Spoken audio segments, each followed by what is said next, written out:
gran debate se hace patente cada cierto tiempo. ¿Quién es el bueno de la historia? En términos generales, conocemos la historia por lo que leemos en libros, lo que nos cuentan los mayores o lo que hoy en día vemos en documentales, series y películas. Nuestra mente suele hacer una división sencilla entre aquellos que consideramos buenos y aquellos que consideramos malos. Tal como se nos muestra en las películas de superhéroes, los bandos suelen estar bien definidos. Damos por sentado, entonces, que los nacionalsocialistas fueron los malos y que Estados Unidos abusó de su poder en Japón con las 2 bombas nucleares, o que Simón Bolívar tenía razón, o que los indígenas fueron víctimas de la colonización española.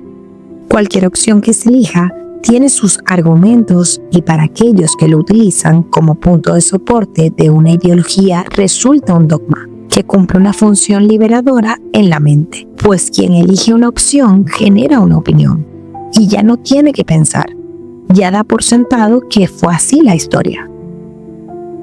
Esto resulta estéril para la búsqueda de la verdad, por lo que siempre es importante analizar las razones de que una opción prevalezca y la otra no, o lo que es lo mismo, la necesidad de poner en duda qué hace una opción la correcta y la que triunfa en la historia. Hablemos hoy de la historia y la duda, compañeras de viaje. La historia es un conjunto ambiguo y complejo de sucesos que no dan como resultado una verdad, sino una oportunidad para conocerlo, para investigar y hacerse una idea de lo que realmente pasó. En ese sentido, es la duda nuestra única aliada. Pero no la duda sarcástica que solo busca destruir lo que podríamos llamar la historia oficial, sino una duda constructiva, que busque entender realmente por qué lo que leemos en los libros de historia es importante y otras cosas que sucedieron no lo son, y se pierden en la memoria de un pueblo. Hay 2 formas típicas con las que se suelen analizar por qué una historia es contada y estudiada y por qué otra no. La primera de ellas es aquella que dice: la historia la escriben los que ganan. Esta primera frase encierra un par de cosas. Primero, la idea de conflicto, de enfrentamiento entre 2 ideas, conceptos o ejércitos. Realmente es este último punto el que suele ser utilizado como ejemplo. La Primera y la Segunda Guerra Mundial tienen el carácter simbólico que tienen porque los ganó o las ganó Estados Unidos. Y luego le ganó la Guerra Fría a la Unión Soviética.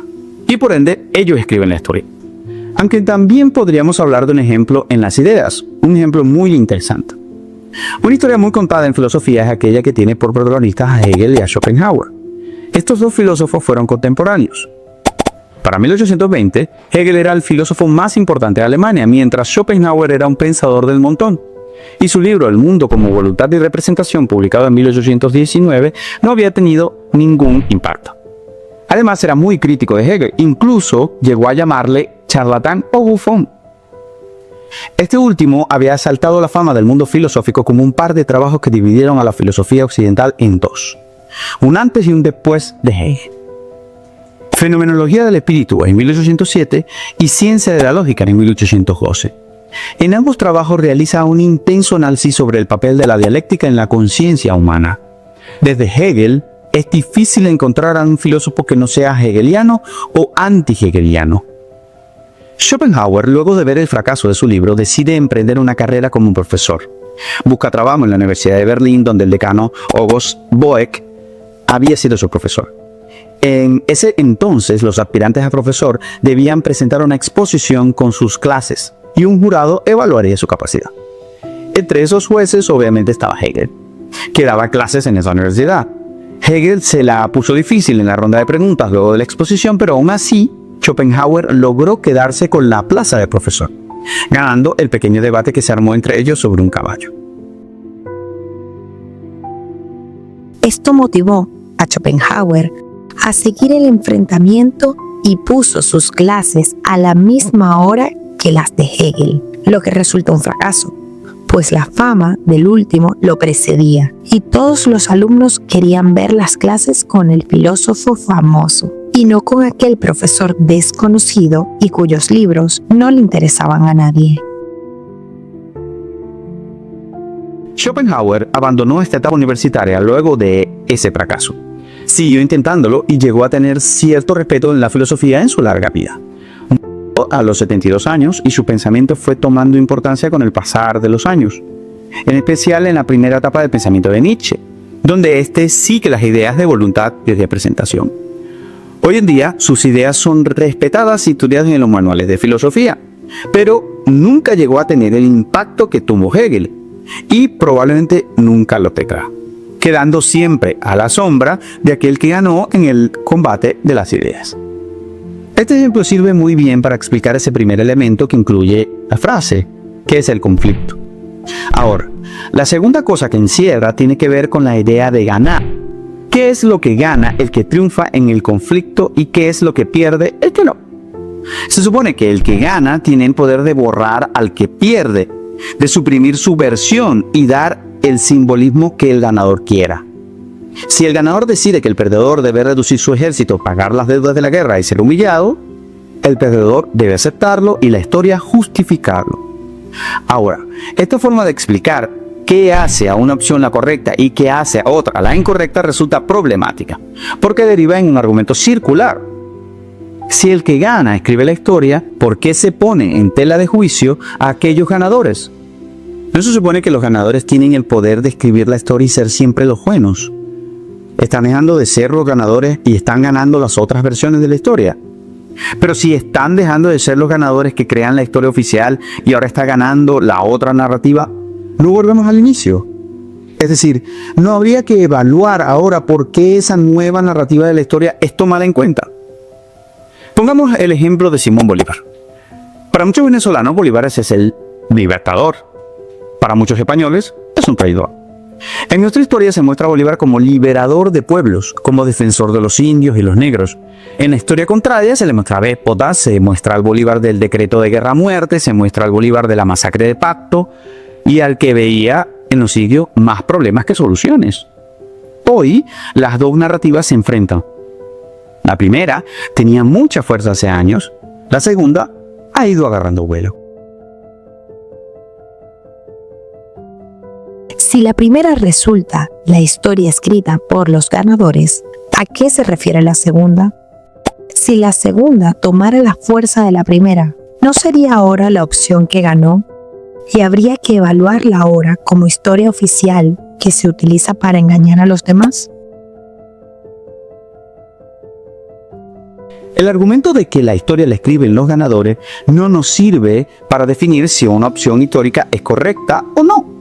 Porque al momento de que otra versión de la historia que busca la verdad y que estaba sometida derroca a aquella que se creía oficial, cae en el mismo sitio y se convierte en la historia contada por los ganadores, que volverá a ser derrocada por otra versión en el futuro.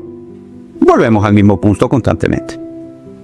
La segunda forma típica de definir qué opción de la historia es correcta y qué opción no es la respuesta de las masas. Si las masas actúan de tal o cual forma, esto confirma la necesidad histórica o le da el valor de bueno o necesario a los sucesos. Esto viene más o menos de la idea popular de que la voz del pueblo es la voz de Dios, lo que equivale a decir que lo que la mayoría de la gente decida es lo bueno. Vamos a poner otro ejemplo histórico a ver si esto es así. Napoleón invadió España en 1808, sacando del poder a Fernando VII. En su lugar impuso a su hermano, José Bonaparte, mejor conocido como Pepe Botella, aunque a este no le gustara el alcohol.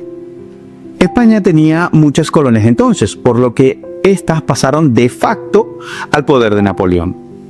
El nuevo poder imperial envió sus emisarios a Caracas, pero estos no fueron bien recibidos. Al contrario, los caraqueños levantaron su voz proclamando que viva el rey, haciendo referencias a Fernando VII, obviamente. No fue en Madrid, sino en Caracas, donde se estableció el 19 de abril de 1810 la Junta Suprema Conservadora de los Derechos de Fernando VII.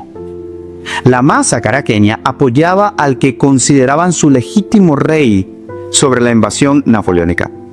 Un poco menos de 4 años después, la municipalidad de Caracas nombraba a Bolívar como libertador. y la independencia total de la corona española y cualquier corona extranjera era una acción legítima y realmente patriótica. Fernando VII pasaba a ser el enemigo cuando unos años antes era la opción correcta de la historia. En 1815 lo correcto era ser patriota. En 1808 lo correcto era ser realista. Es entonces cuando surge la duda. ¿El apoyo de las masas es la mejor forma de legitimar como correcto un evento histórico? Dado su carácter voluble, podemos concluir que no.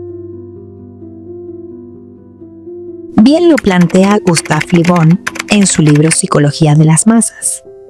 Desde el momento en el que se reúnen ciertos números de seres vivos, ya se trate de una manada de animales o de una multitud de hombres, se sitúan instintivamente bajo la autoridad de su jefe, es decir, de un conductor o líder. En las masas humanas, el conductor o líder desempeña un papel considerable. Su voluntad es el núcleo en torno al cual se forman y se identifican las opiniones. La masa es un rebaño que no sabría carecer de amo. Por mucho que se pretenda idealizar el papel del pueblo, la realidad es que dicho pueblo se compone de una masa de gente conectada por elementos psicológicos que terminan por responder a las demandas de un conductor, de un líder, del héroe del momento que los lleve por un camino. En ese sentido, el apoyo de las masas tampoco serviría para definir una opción como correcta en la historia.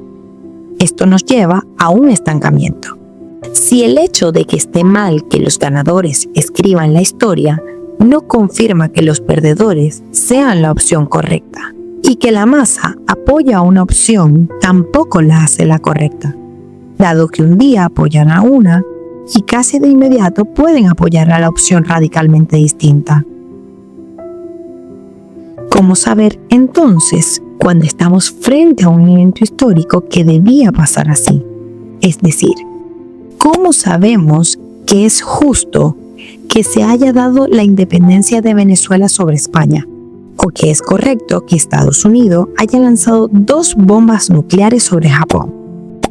¿Hubiera sido correcto que España mantuviera su control sobre las colonias en América? ¿O que la guerra hubiese seguido un tiempo más contra los japoneses? Incluso, ¿sería mejor que ellos ganaran la guerra? La historia siempre es vista como una narrativa, porque los humanos pensamos en narrativas. Vemos todo como una historia, una situación donde hubo un inicio, unos protagonistas, un proceso y un desenlace. Y en ellos toda una serie de valores y principios culturales que marcan nuestra forma de ver el mundo. Hoy, por ejemplo, la lucha entre Israel y Palestina divide al mundo, como la de Rusia con Ucrania, como antes la de Estados Unidos con Irak. Y así siguiendo un hilo hasta los albores de la historia. Cada etapa, cada evento histórico relevante levanta pasiones, adeptos de un lado y enemigos de otro. Simón Bolívar tenía razón o Fernando VII, Napoleón o su contrario, los romanos o los bárbaros, la iglesia o Lutero, los comunistas o los zares rusos, Marx o von Mises. Dentro de todas esas preguntas que resultan contextuales, se encuentra la pregunta central que motiva este documental. ¿Qué hace una opción histórica la posición correcta? Ya nos dimos cuenta de que tanto la frase que dice "la historia la escriben los ganadores", como la idea de que el apoyo de la masa brinda luces sobre todo esto, termina en un argumento circular. No resuelve la cuestión, pues la lleva al mismo punto de partida. Para aproximarnos a una respuesta hay que preguntarse qué tipo de respuesta se está buscando. ¿Buscamos una respuesta certera que zanje la cuestión o queremos desentrañar la verdad de los eventos históricos?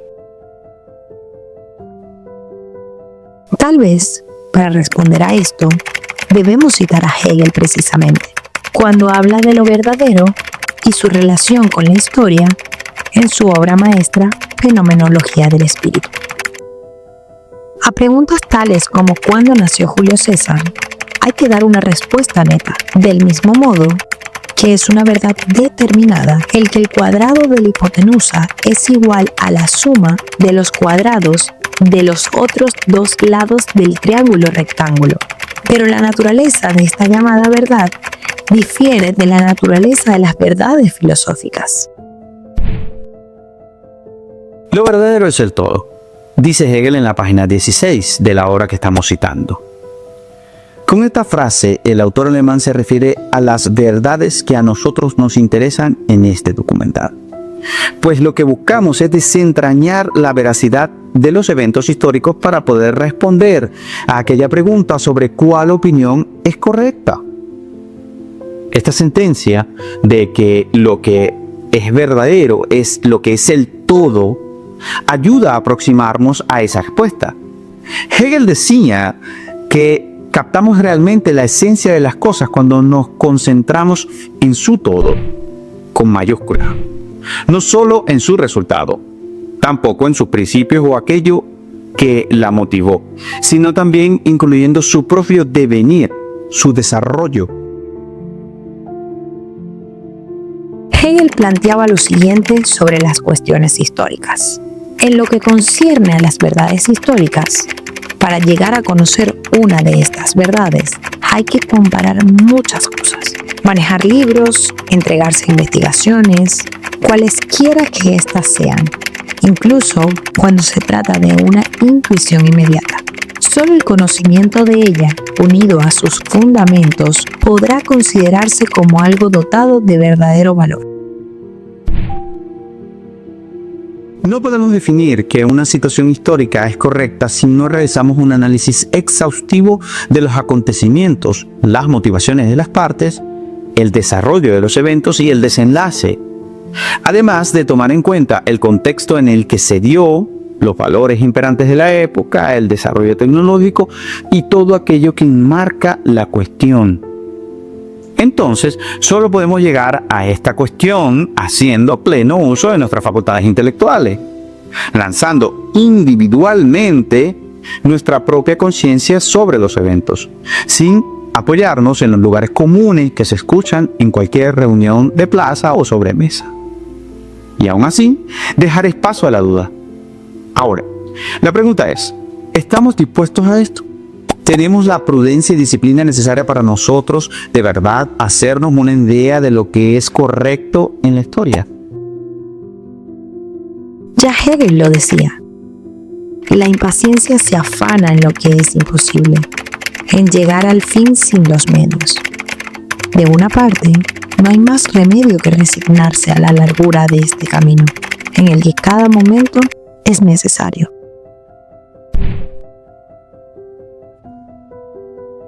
Saber cuándo nació Simón Bolívar puede ser una verdad simple y determinada, pero no lo que significa Simón Bolívar en la historia. El saber requiere un esfuerzo, requiere una lucha contra la realidad, que no tiene una respuesta simple y zanjada, porque no es un saber exacto como una fecha de nacimiento. Ese saber no se encuentra en uno, sino en cientos de libros, que no está en este documental, que no se resuelve en una frase bien fabricada con claras intenciones ideológicas. Hay que resignarse, como decía Hegel, al largo camino que significa el saber. Dejarle la paciencia de lado y los prejuicios que nos brindan posiciones cómodas que nos hacen querer cortar el nudo gordiano con una espada, en vez de tratar de desenredarlo para descubrir la bella verdad que se esconde en él. La invitación de este documental no es hacia el relativismo, sino al esfuerzo. La duda siempre va a estar allí sobre los eventos históricos. ¿Tenía que tirar esas bombas a Estados Unidos? ¿O, en un principio, tenía que desarrollarlas el proyecto Manhattan? ¿Cómo jugamos a Oppenheimer, por ejemplo? Tal vez nunca tengamos una respuesta certera sobre estas cuestiones, así como sobre muchas otras que levantan pasiones en la historia. Por lo que, tal vez, en vez de buscar respuestas correctas, sea más necesario hacerse las preguntas correctas.